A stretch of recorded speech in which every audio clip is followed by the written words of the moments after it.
Halo semuanya, selamat pagi, siang, sore, ataupun malam.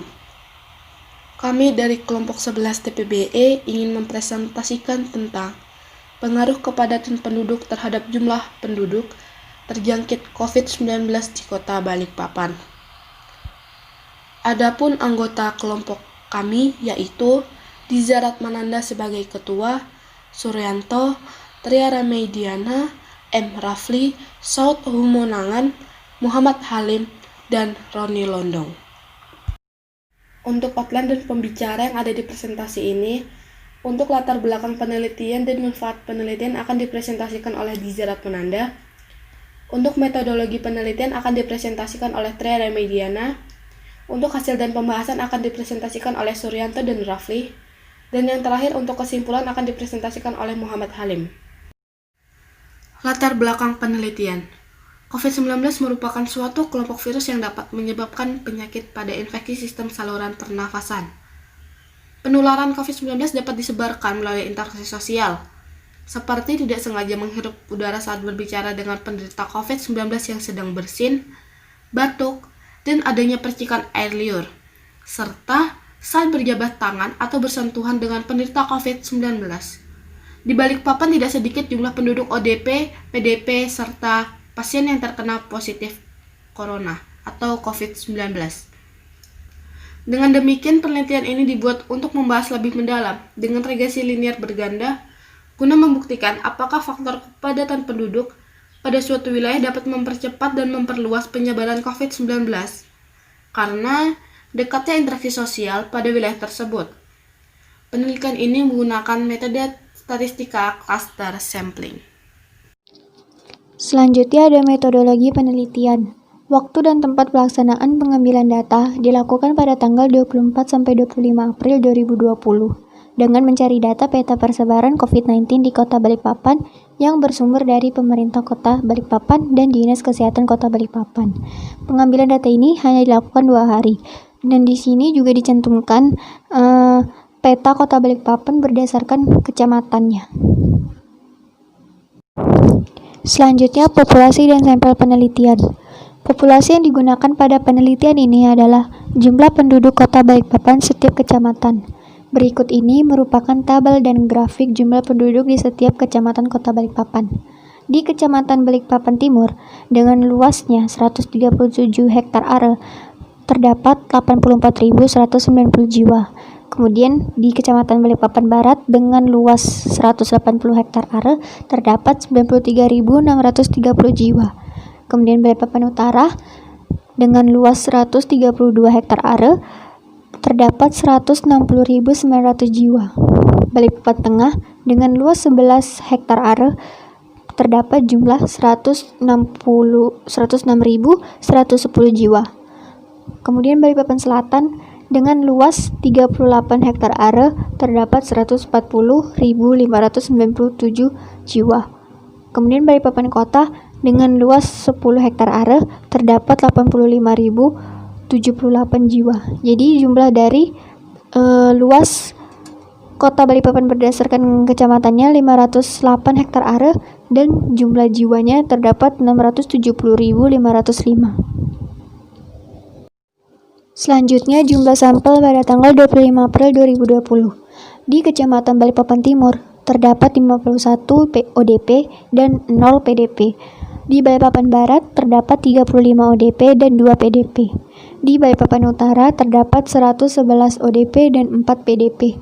Dan di Balikpapan Tengah, terdapat 88 ODP dan 7 PDP. Di Balikpapan Selatan juga terdapat 69 ODP dan 5 PDP. Di Balikpapan Kota terdapat 45 ODP dan 4 PDP. Jadi jumlah keseluruhan seluruh kecamatan antara ODP dan PDP sebanyak 421 jiwa. Berdasarkan dari tabel di sini dapat diketahui bahwa jumlah ODP dan PDP tertinggi pada 25 April 2020 berada di Kecamatan Balikpapan Utara dengan total sebesar 115 jiwa. Sedangkan jumlah ODP dan PDP terendah berada di Kecamatan Balikpapan Barat dengan total 37 jiwa. Data dan analisis data. Sumber data yang digunakan adalah data sekunder. Data sekunder dalam penelitian ini yaitu jumlah penduduk Kota Balikpapan setiap kecamatan, jumlah orang dalam pemantauan atau disebut ODP, pasien dalam pengawasan atau yang disebut PDP, dan pasien positif COVID-19 yang bersumber dari Dinas Kesehatan Kota Balikpapan dan Badan Pusat Statistik.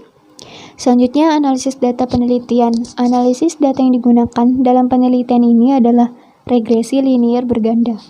Model ini dipilih untuk mengetahui seberapa besar pengaruh variabel bebas terhadap variabel terikat, baik secara parsial maupun bersama-sama. Hasil dan pembahasan. Teknik sampling. Data yang diperoleh pada penelitian ini diperoleh dengan teknik cluster sampling. Teknik ini cukup mudah untuk dilakukan, sebab dari seluruh populasi diambil sampel secara homogeni sehingga sampel tersebut membentuk suatu klaster atau biasa disebut kelompok. Teknik ini berlaku untuk populasi yang homogen, seperti penelitian yang dilakukan saat ini. Populasinya berupa homogen, yakni penduduk Kota Balikpapan sebanyak 670.505 jiwa, memiliki peluang yang sama untuk menjadi sampel yang sebesar 421 jiwa. Pemusatan data. 1. Mean. X-bar X1 didapat hasil sebesar 66,5 jiwa. Yang kedua, X-bar X2 didapat 3,7 jiwa. X-bar Y didapat nilai 4.035,4 jiwa per hektar. 2. Median. Ki X1 didapat nilai sebesar 62,5, Ki X2 didapat nilai sebesar 1,3, dan Ki Y didapat nilai sebesar 1835,6. Penyebaran data. 1. Jangkauan. JX1 didapat nilai sebesar 76, JX2 didapat nilai sebesar 7, dan JY didapat nilai sebesar 9126. Kedua, variansi. Variansi X1 didapat nilai sebesar 828,7,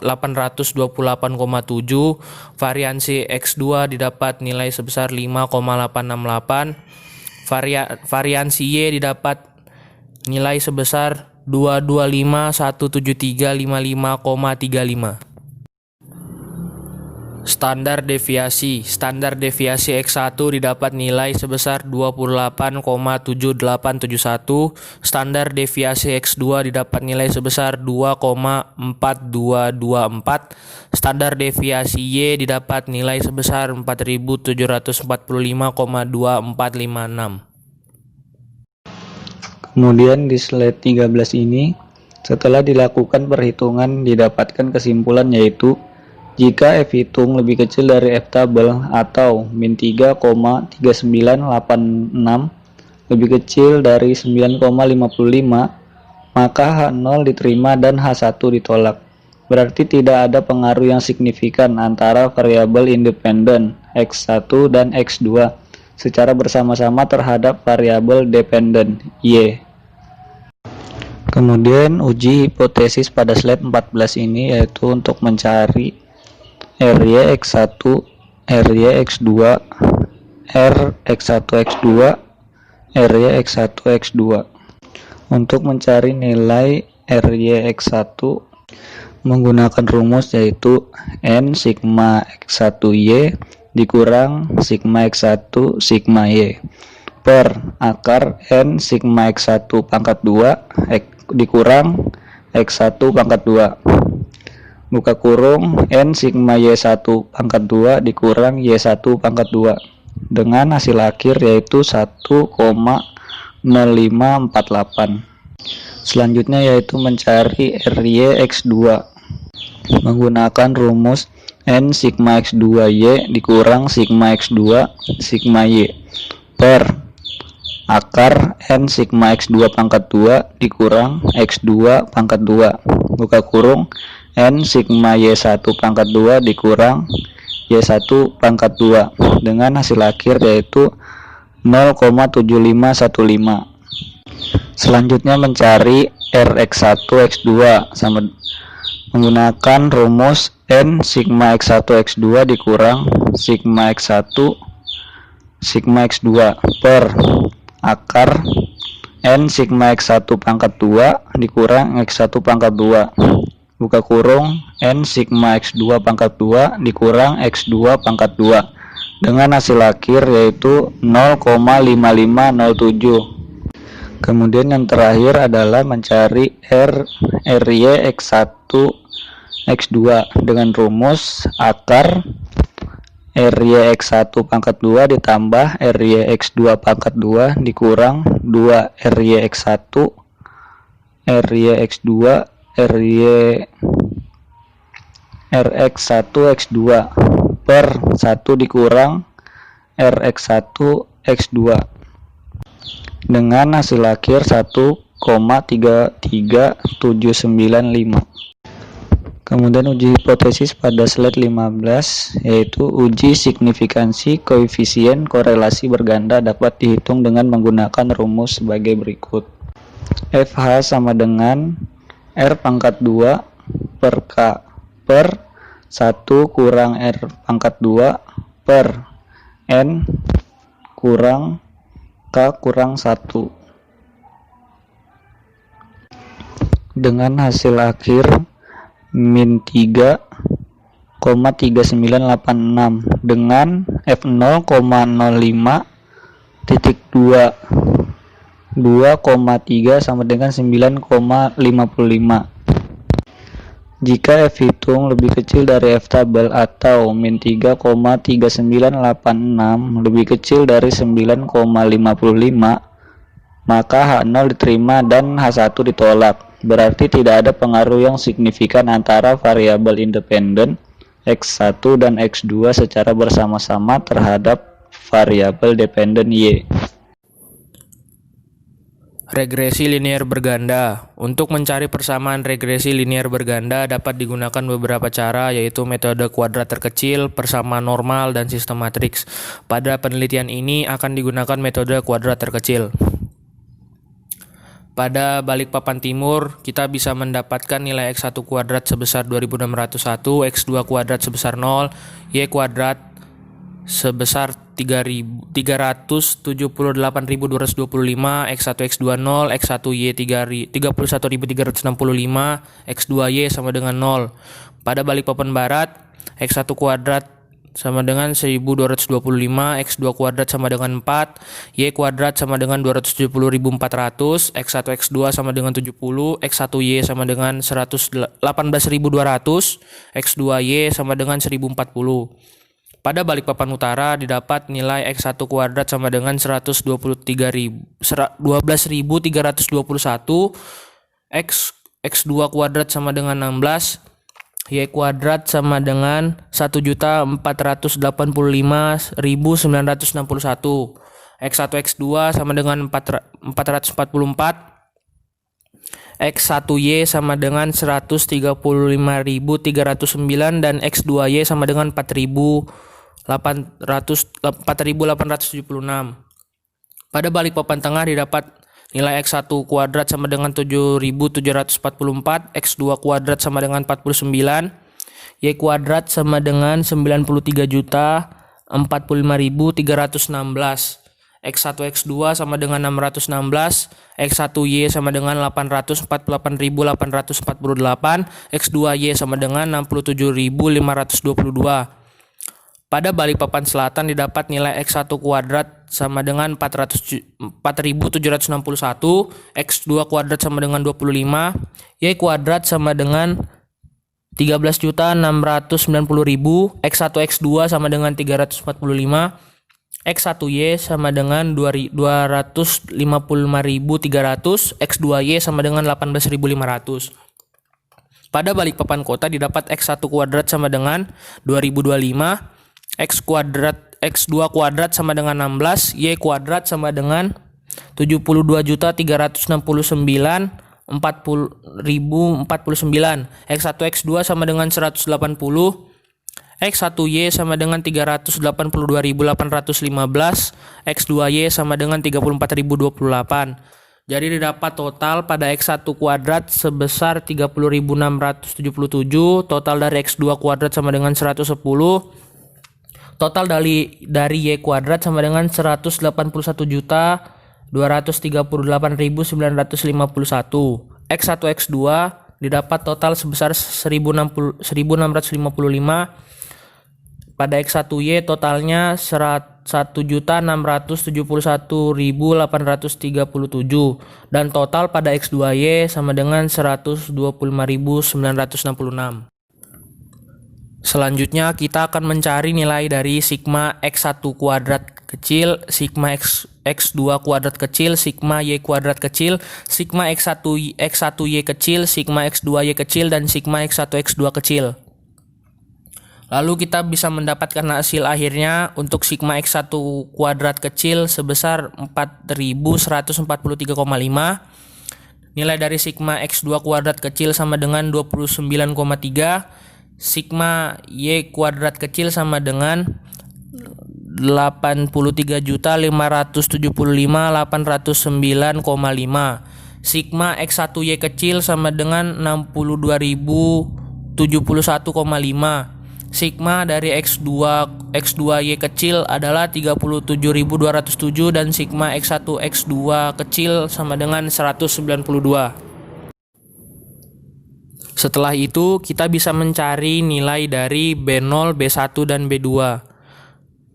Nilai dari B1 didapat sebesar minus 62,9881. Nilai B2 sama dengan 1682,6183 dan nilai B0 sama dengan 1997,5. Lalu kita bisa mendapatkan persamaan regresi linear bergandanya yaitu Y topi sama dengan 1997,5 dikurang 62,9881 X1 ditambah 1682,6183 X2. Kesimpulan dari judul tugas PMS kami yaitu pengaruh derajat penduduk terhadap jumlah penduduk yang terjangkit COVID-19 di Kota Balikpapan. Adapun setelah melakukan penelitian dan semacamnya, kesimpulan yang dapat ditarik yaitu yang pertama, berdasarkan data dan perhitungan yang didapatkan bahwa dalam penelitian pengaruh kepadatan penduduk terhadap jumlah penduduk yang terjadi COVID-19 di Kota Balikpapan sebagai berikut. Yang pertama yaitu jumlah orang PDP, ODP atau orang dalam pengawasan. Yang kedua yaitu pasien yang dalam pengawasan PDP. Yang ketiga yaitu pasien yang positif terkena COVID-19 di Balikpapan. Dan data ini didapatkan dari Dinas Kesehatan Kota Balikpapan serta jumlah penduduk Balikpapan di setiap kecamatan yang didapatkan dari Distrik Capil. Yang kedua, setelah mendapatkan data yang diperlukan, kemudian akan dilakukan uji hipotesis sementara dan diketahui bahwa tidak terdapat korelasi yang signifikan antara ODP, PDP, dan kepadatan penduduk. Kemudian yang ketiga, didapatkan persamaan regresi linear berganda. Regresi linear berganda hubungan antara kepadatan penduduk dengan jumlah penduduk yang terjangkit COVID-19. Yaitu sebagai berikut. Y sama dengan 1997,5 sampai 62,9881 X1 ditambah 1682,6183 X2. Yang keempat, dari penelitian ini didapatkan informasi bahwa tidak ada cukup bukti untuk membuktikan peningkatan jumlah penduduk yang terjangkit COVID-19 dipengaruhi oleh kepadatan penduduk, karena faktor peningkatan pasien COVID-19 dapat terjadi akibat faktor yang lainnya, seperti tidak menjaga kebersihan tangan, tidak menggunakan etika saat batu dan bersin, serta tidak adanya kesadaran melakukan isolasi mandiri setelah berpergian dari wilayah lain yang terkena COVID-19, atau kesadaran diri masing-masing untuk tetap di rumah saja. Sekian presentasi dari kelompok 11 TPBE. Mohon maaf apabila ada salah kata dan terima kasih telah menyimak video kami.